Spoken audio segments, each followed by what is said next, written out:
मैं एक ऐसी सरकार चाहूंगा जो इस देश को सुरक्षित रख सके, इस देश की जनता को सुरक्षित रख सके, इस देश की महिलाओं को सुरक्षित रख सके। विपक्ष एकजुट क्यों हो रहा है? वो सिर्फ उन्हीं की सत्ता की रोटियां सेकने के लिए एकजुट हो रहा है, क्योंकि वो अगर सिंगल उसमें रहे तो भाजपा को कभी नहीं हरा पाएंगे। ये ऐसी उनकी सोच है। और मोदी है तो मुमकिन है।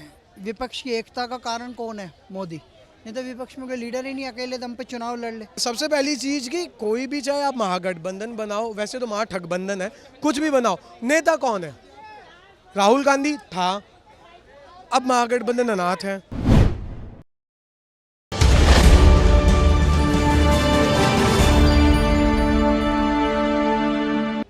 आने वाले लोकसभा चुनाव को लेकर बीजेपी को टक्कर देने के लिए विपक्ष अब एकजुट होते हुए नजर आ रहे हैं, जिसको लेकर कल एक महासभा होने जा रही है जो कि एमके स्टालिन के नेतृत्व में होगी। तो अब देखते हैं जनता की क्या राय है कि क्या ये महासभा बीजेपी को टक्कर दे पाएगी। आइए जानते हैं। नहीं, बिल्कुल नहीं दे पाएंगे। मैं आपको बीइंग मैं सिटीजन कहूँगा कि मैं एक ऐसी सरकार चाहूँगा जो इस देश को सुरक्षित रख सके, इस देश की जनता को सुरक्षित रख सके, इस देश की महिलाओं को सुरक्षित रख सके।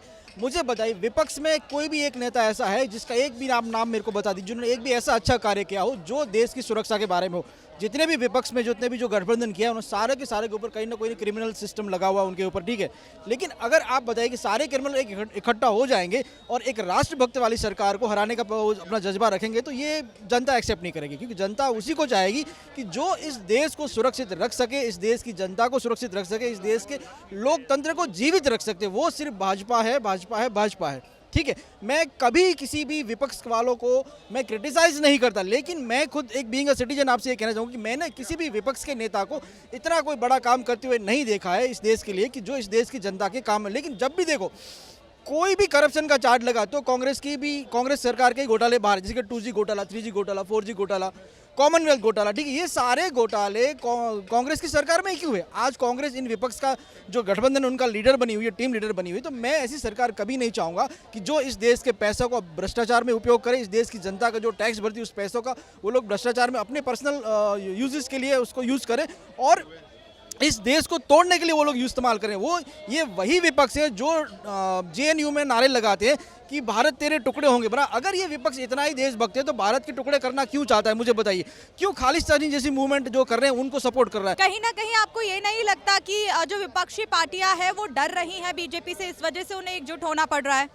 देखिए, विपक्ष एकजुट क्यों हो रहा है? वो सिर्फ उन्हीं की सत्ता की रोटियां सेकने के लिए एकजुट हो रहा है, क्योंकि वो अगर सिंगल उसमें रहे तो भाजपा को कभी नहीं हरा पाएंगे। ये ऐसी उनकी सोच है। लेकिन जनता सिर्फ ये चाहती है कि जो राष्ट्रभक्त हो, जो इस देश की बात करना, जिस देश को सुरक्षित रखना जानता है, वैसी सरकार बने, ठीक है, वैसा नेता हो। जो मोदी जी हैं, योगी जी हैं, इस तरीके के जो नेता हैं जो देश अपना पूरा जीवन छोड़ के देश को समर्पित कर दे। ठीक, मुझे बताइए कि कांग्रेस में या आम आदमी पार्टी में या विपक्ष का कोई भी पक्ष चुन लीजिए, क्या उन्होंने अपना जीवन देश को समर्पित नहीं किया?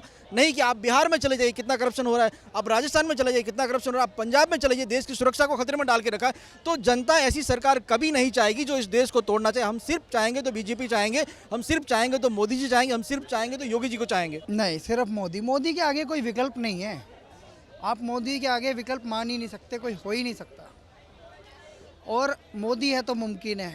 विपक्ष की एकता का कारण कौन है? मोदी। नहीं तो विपक्ष में कोई लीडर ही नहीं, अकेले दम पे चुनाव लड़ ले। राहुल गांधी उनकी तो मैं कहता हूँ कि उनकी योग्यता ही खत्म हो गई है, डिस्क्वालीफाई हो चुके हैं वो सांसद पद से। 8 साल तक चुनाव नहीं लड़ सकते। और अगर बात करोगे नीतीश कुमार की, वो तो पलटू राम है। अभी उनकी सरकार गिरने वाली है, उनके पास कोई ज़्यादा सांसद भी नहीं है। दिल्ली का केजरीवाल एक भी लोकसभा सांसद नहीं है। फिर आप आगे आ जाओ, ममता बनर्जी, उसे कोई लाइक नहीं करता है। एमके स्टालिन, कोई लाइक नहीं करता है इन लोगों को। डीएमके को कौन लाइक करता है? लेकिन ये जो होने वाली जो महासभा है ये एमके स्टालिन के नेतृत्व में ही होगी। एमके स्टालिन पेरियार को लेके चलते हैं। पेरियार का एक नारा था, भगवान रामकृष्ण को मत मानो, उनको जूतों की माला पहनाने तक का काम किया था। द्रविड़म आर्यन वाली थ्योरी अगर तमिलनाडु तक रहेगी तो चल जाएगी, भारत में लागू नहीं कर सकते। इस देश में मायावती ने भी चुनाव लड़के देख लिए, भ्रष्टाचार में पकड़ी गई, आय से अधिक संपत्ति का केस चल रहा है, साइड हो गई। बीएसपी का स्वैग चले गया। और एमके स्टालिन तमिलनाडु से आगे उनकी पार्टी आगे बढ़ नहीं सकती, उनकी इतनी योग्यता नहीं है, क्योंकि उन्हें हिंदी बेल्ट में आना ज़रूरी है। Modi Hindi belt, south belt, north east belt हर जगह पे एक्सेप्टेबल है। बीजेपी हर जगह एक्सेप्टेबल है, हर जगह उनके नेता हैं। लेकिन डीएमके जो है, डीएमके को आप कहीं और से चुनाव लड़वा दो तो वो नहीं लड़ पाएंगे, हार जाएंगे।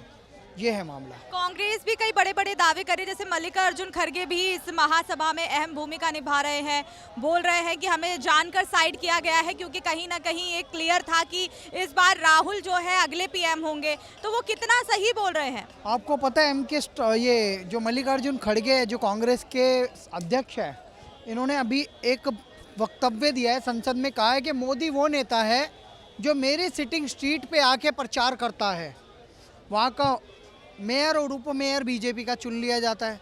तो ऐसे तो ये मूर्ख लोग हैं। अरे भाई, तुम अपने आप को योग्य बनाओ ना मोदी से भी। मोदी को कब तक कोसते रहोगे? तुम बताओ तुम्हारी योग्यता क्या है? कलबुर्गी से अगर तुम चुनाव हार रहे हो तो ये तो तुम्हारी अयोग्यता है। राहुल गांधी भारत जोड़ो यात्रा करते हैं, उसके बाद भी चुनाव हार जाते हैं। कहाँ से?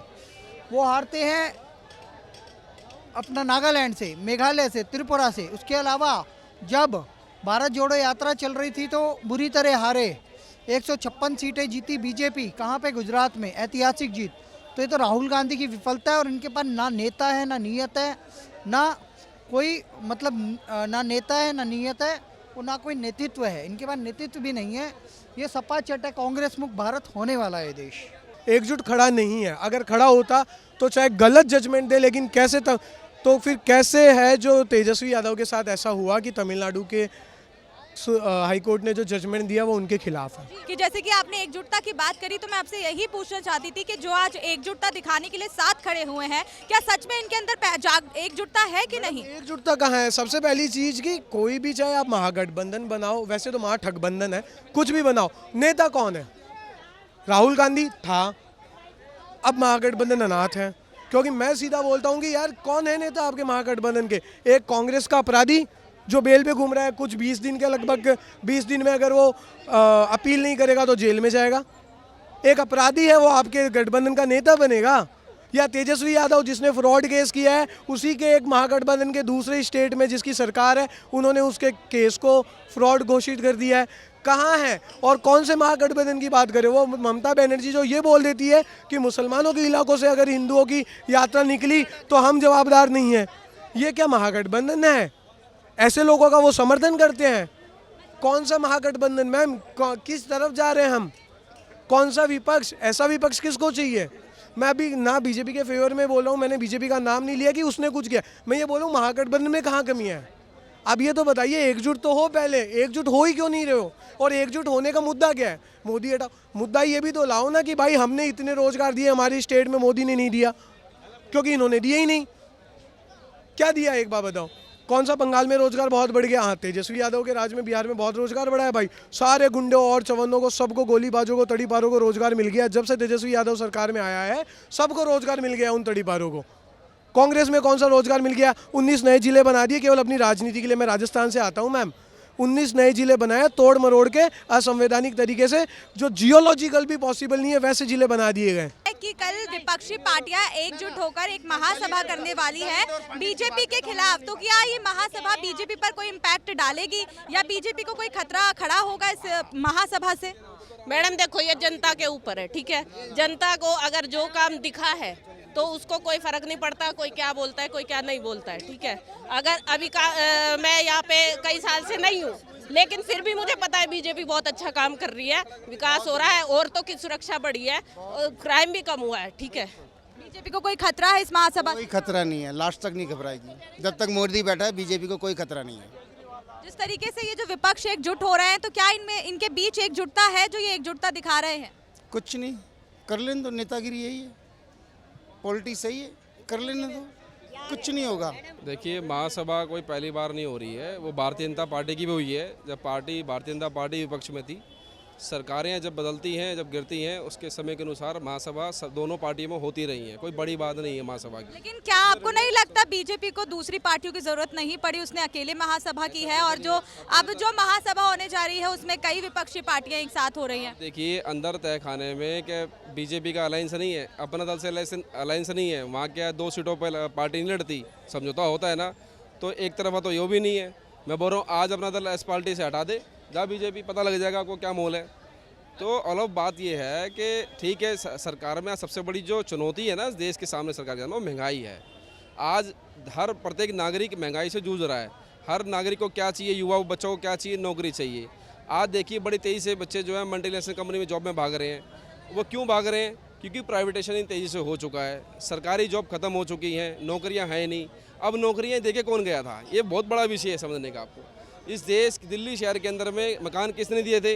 अभी कल मैं एक न्यूज़ देख रहा था, एक लेडी है कोई मिसिस गुप्ता, उसने अपना मकान राहुल गांधी जी के नाम कर दिया। और मैं आपको बताता हूँ क्यों करा, उसका भी संशोधन बताऊँगा।